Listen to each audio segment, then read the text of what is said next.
Hello, Aries. How are you? Today is August 8th, the Lionsgate portal of 8/8.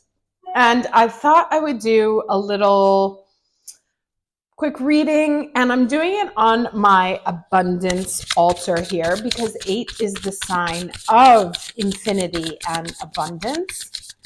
And I thought I would just check in. I'm going to try and post it at 8 o'clock my time. Here, I'm in Europe as well. So let's go ahead and see what comes out. Can you get me the overall energy? Can you tell me, please, excuse me, the overall energy for this Lionsgate 8/8/2024? Ooh, flew out. Okay. Sorry, let me see the number here. All right. Ooh, fun. All right. So this is an 11, and it says the council. So let's see what that says. I haven't gotten that one yet. Love that it's an 11. Okay, it says, the council are the luminous beings who hold the collective wisdom of humanity. They're the ones before whom you will do your life review when you cross into the world of spirit. A life review is when we place our good and our bad deeds on a divine scale and attempt to explain why we did not love or forgive or dare as greatly as we might have. Know that their wisdom is available to you at all times when you live in a state of yes, in an unconditional relationship with life. They remind you of your place around a sacred fire which has been reserved for you since the beginning of time. You will claim it when you own your inner wisdom. And it says, the council has a message for you. Listen with your inner senses. The handwriting is already on the wall, so look about you and you will discern its meaning, not meeting, but also maybe there's a meeting. Do not wait. Oh, wow, this is pretty clear. Do not wait for further signs. Embark on the journey to love deeply, forgive sincerely, and dare greatly. Taking the leap without requiring life to assure you of success. And the medicine here, it says, you are never alone. Turn to the council to find the guidance you seek and listen to the voice that arises spontaneously. Turn a deaf ear to that nagging voice from your ego that tells you that you are not up for the task before you.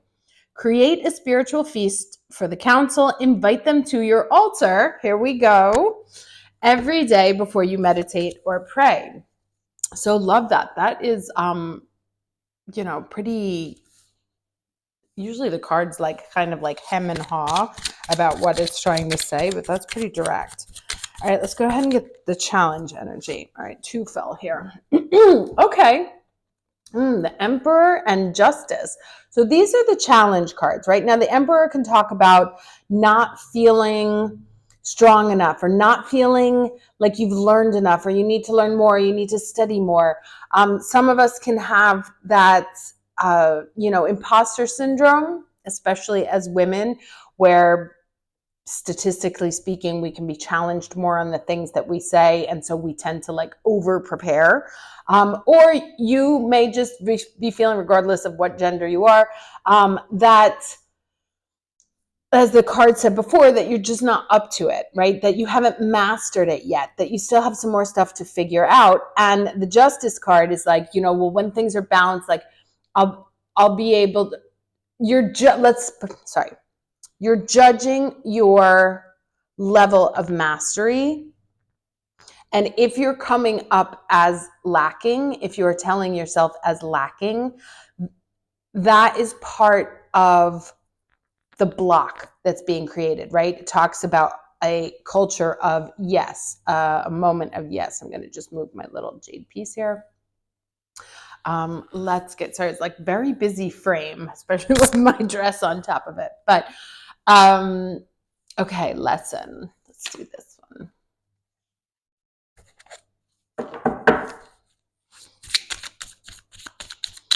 Let's get I'm going to not take this because I haven't shuffled yet.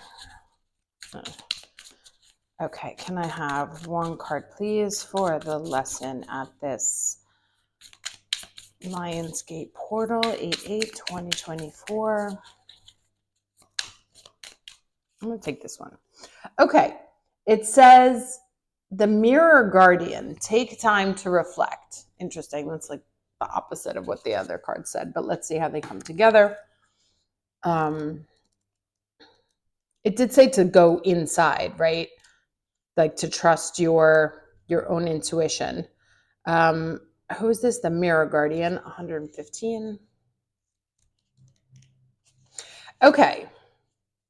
It says, take some time to reflect on your strengths and challenges and how far you've come. Recognize your gifts. Now, the recognize your gifts, that's exactly what we were talking about here, that you have made some sort of judgment in lack, let's say, or in lesser terms of how ready you are, what you're good at.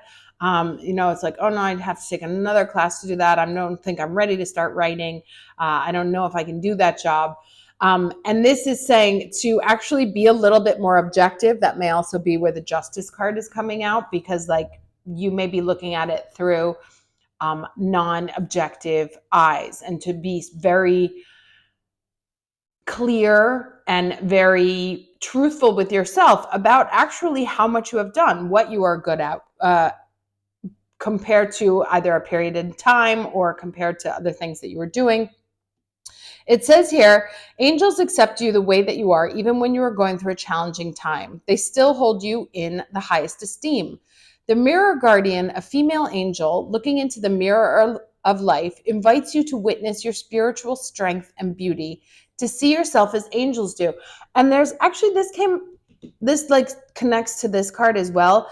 It's that others around you, certainly in the spiritual realm, but potentially also in the earthly realm, see you as far more qualified than you see yourself, or see you as far more talented, far more loving, far more whatever, you're struggling with than you see yourself. It says the mirror represents the fact that your core beliefs and ideas are in fact what is reflected back to you by your world.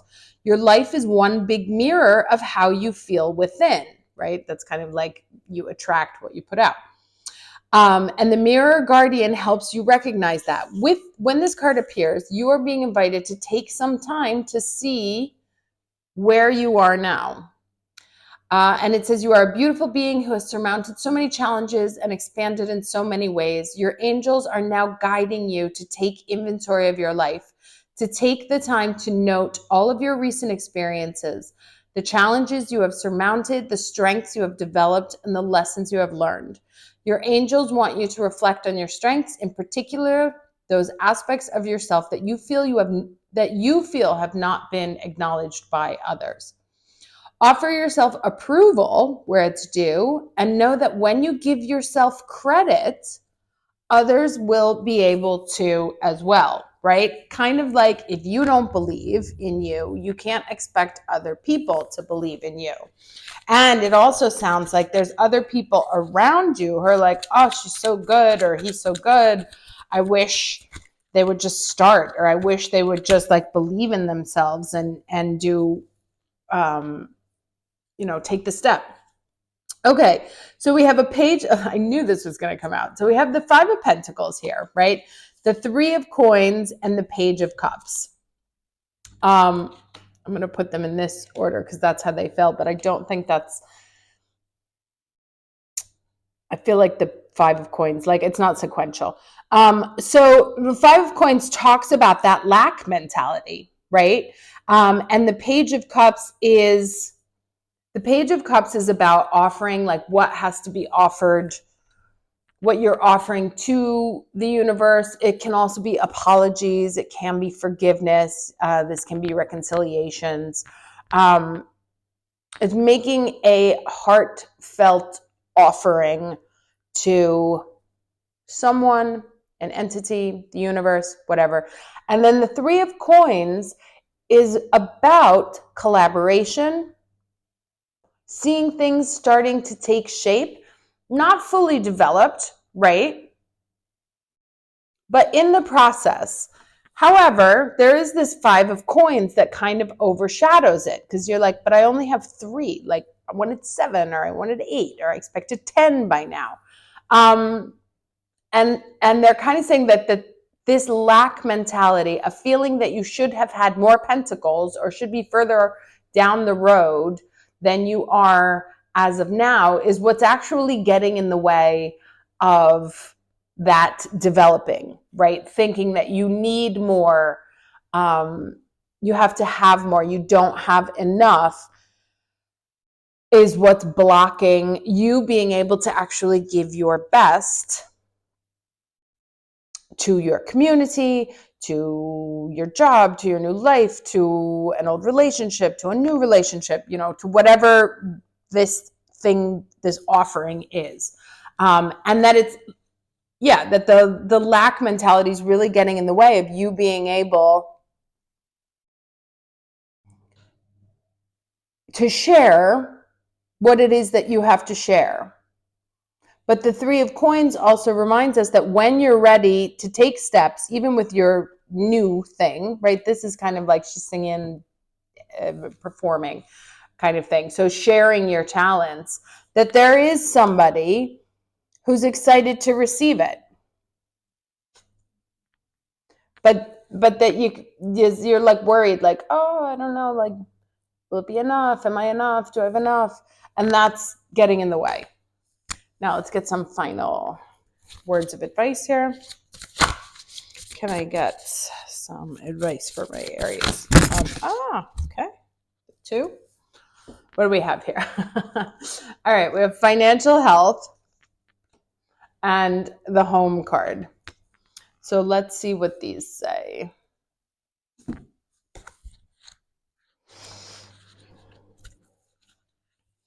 Okay. So it says home is definitely where the heart is. It's a place of security, protection, comfort, and sanctuary. And for you, there's nothing better than the feeling of being at home. As idyllic as that sounds, the reality of the home is sometimes far harsher, with disagreements, interruptions, or no time to call your own. But feeling like an outsider is hard for anyone looking in. So it's time to breathe new energy into your dwelling place by enhancing the ambiance with peace, warmth, and happiness, right? And that kind of, this is like the feeling out in the cold, like left out of the home, not allowed to enjoy the warmth of within. And so it's talking also about increasing that sense of warmth in your immediate environment, wherever that may be, right? Retreat within your newly energized home for a while will restore you to the full strength required to face the outside world. And then let's see this financial freedom one, or health. Interesting, I said financial freedom. Okay, you might find yourself drowning if you don't slow down and take stock of the situation you're in. Burying your head in the sand won't get you out of the hole. Recognize that your avoidance or irresponsibility, your avoidance, inexperience, or irresponsibility has become a liability, and you can't afford to ignore your situation. The worry, stress, and anxiety that accompanies debt has taken its toll, and you don't know where to turn to. Acknowledgement and responsibility of the debt is the first step and rule of magic when weaving a spell to improve your financial health and become debt-free once and for all. So it says here, stop your extravagance. Money owed is paid off. Someone is indebted to you. Have faith as your financial life heals. Expect a windfall. So because of like all the pentacles here and the financial health, I think also in this, it was saying to take stock and to be very objective. That one of the other messages can be, if you are in a serious financial situation, like there's a difference between lack mentality and an actual financial situation. My mother is a chronic overspender and had put herself into extraordinary amounts of debt multiple times in her life, and yet they keep giving her fucking credit cards. But that's another video for another day. And she would like weave tales like, oh no, it'll be fine, I'll just pay this off, over the next, and it was never that way.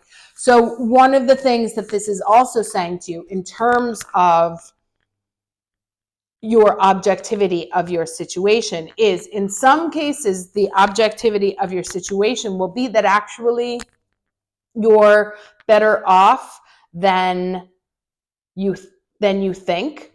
Okay. And if that is your situation, by taking objective stock, literally like, what do I have? What am I spending? What's my income? How much do I have left? How long will this last? Et cetera, et cetera, et cetera.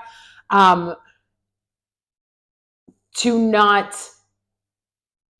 over exaggerate the sense of lack, right? Like if you have like 2 masters and 2 PhDs and you're like, I don't feel like I'm educated enough, then that's probably not the issue, right? It's not time to invest more in that. If, however, you have tons of bills, don't know where the money's coming in from, and are, just relying on manifestation processes, that is also not healthy, because you actually have to take active steps towards making things happen. So it's definitely about taking objective stock and analysis to come up with a clear picture of what's going on. Because the lack is getting in the way, whether perceived or actual. So to be very clear in that, but then also to be very clear where you are holding yourself hostage, right? In the either not seeing the situation for what it is in positive, or not seeing the situation for what it is in negative. And this talks here about rejuvenating the energy in a home, maybe feng shui, maybe downsizing, right? Maybe if you had a house that's too big that you don't need anymore, it might be time to find something a little bit smaller that will free up some money for the future. Everybody's situation is going to be different. And of course, to those of you who this doesn't apply at all, this is not your reading. But yeah, it starts with being very objective, taking advantage of this Neptune retrograde, right, to see things for what they actually are. And then putting in a plan of action, because we have Jupiter, Mars coming up, which is a very good push forward, especially in terms of thinking, in terms of communications. So be very clear about what is actually going on in your life, where you are qualified enough, where you have maybe not been seeing the reality of the situation, again, for better or for worse. Hope this was helpful. Wishing you a very happy 8/8, and I will see you for the weekend reading. Take care.